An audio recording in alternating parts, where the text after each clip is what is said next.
মৰাণত টাইপাৰ সংবাদমেল প্ৰধানমন্ত্ৰী মোদীৰ অসম ভ্ৰমণত ক'লা পতাকা প্ৰদৰ্শন কৰাৰ হুংকাৰ টাইপাৰ মোদীয়ে অংশগ্ৰহণ কৰিবলগীয়া জনসভাত কৰিব ক'লা পতাকা প্ৰদৰ্শন 6 জনগোষ্ঠীৰ জনজাতিকৰণ সন্দৰ্ভতো বিশেষ মন্তব্য টাইপাৰ বিজেপি চৰকাৰে টাই আহোমসকলক প্ৰতাৰণা কৰাৰ অভিযোগ টাই আহোমক শীঘ্ৰে জনজাতিকৰণ নকৰিলে ধাৰাবাহিক আন্দোলনৰ হুংকাৰ বিক্ষোভ পথ বন্ধৰ লগতে বিভিন্ন কাৰ্যসূচী টাইপাৰ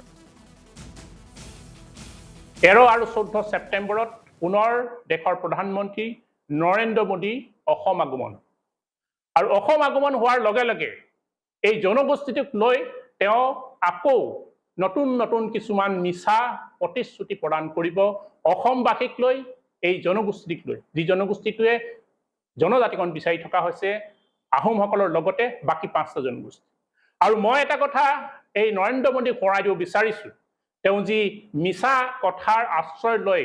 2014 চনত আহি অসমত নিৰ্বাচনী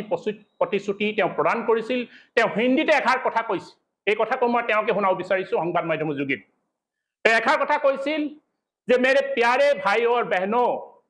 अगर 14 सन में अगर दिल्ली में हमारी सरकार आएगा तो ताई अहोम के साथ 5 जनगोष्ठी को हम जनजातिकरण प्रदान करेंगे 6 महीने के अंदर তেওঁৰ কথা এটা ভাষ্য